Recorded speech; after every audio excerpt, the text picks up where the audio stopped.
Now, Dolly is not the only one celebrating milestones here, as there are a couple of employees that have been here since the park opened in 1986. One of them is Karen Dykes. You can find her at the Old Flames Candle Shop in Craftsman's Valley. Now, she tells her story with us as she tells us how she makes a traditional cut and curl candle. We're starting out with this. This actually started out looking just like water. It was a clear liquid, about 180 degrees. Looked just like that. We poured it into a mold where we let it set overnight, took it out the next day, and we can bring it in here and start working with it the next day. So how many of these do you do a day? It just varies. We're a production shop, so it depends on what we need as to what we're making. I had planned on doing ice cream today, but my thinking changed. So tell me, how many years have you been in the candle shop? For about 35 years. But you've been here at the park since it opened, right? Yeah, Dolly and I came together. So the park came Dollywood 1986, and I came to work here in 1986. So tell me, what did you start doing before you made it to the candle shop? I made candy. Okay. I started out in the candy shop. So you were always making something? Yes. And so what brought you from candy to candles? Well, I work all year long, and when I was in the candy shop, I had a winter job, which back then there wasn't a whole lot of women who worked during the winters. Most of it was men doing maintenance and construction and stuff.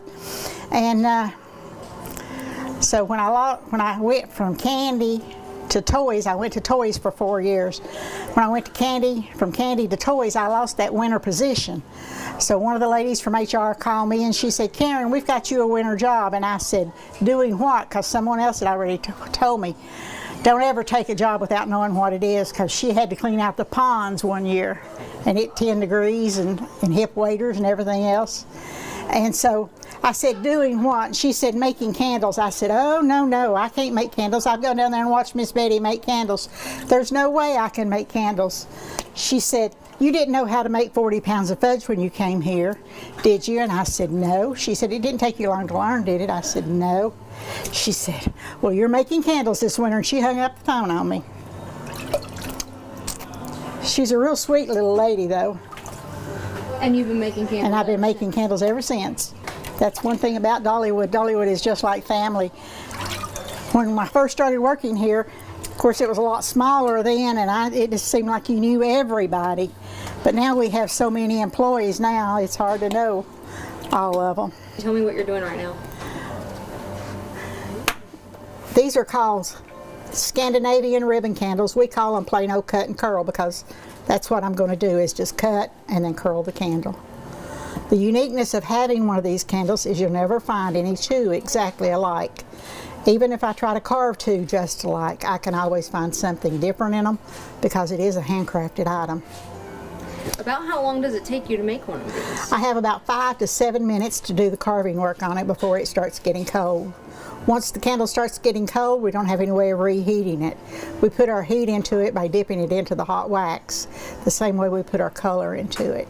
We don't have any particular design or pattern that we carve. We usually just start out carving, and ever what comes out, that's what we have. But if someone sees one over on the shelf, maybe they like the design on it, they wanted it in a different color, they could bring it over, set it on the counter, we could do a different color in it. It's amazing how many people who don't realize what it takes to make a candle. Most people think it's a pretty common thing, but these are not. You've got to melt your wax, and then you've got to pour it into your molds, and you can see some of the molds right here behind me. And then once they pour them into the molds and let them set, usually overnight, we'll take them out the next day, and everything has to be trimmed and leveled. We're going to do the little star-shaped design here on the top of this one. This wax takes about 3 hours to dry, so this candle won't be ready for another 3 hours or so. I'm just going to blow on it to remove part of the excess wax, as well as any air bubbles that forms because of dipping it into this wax.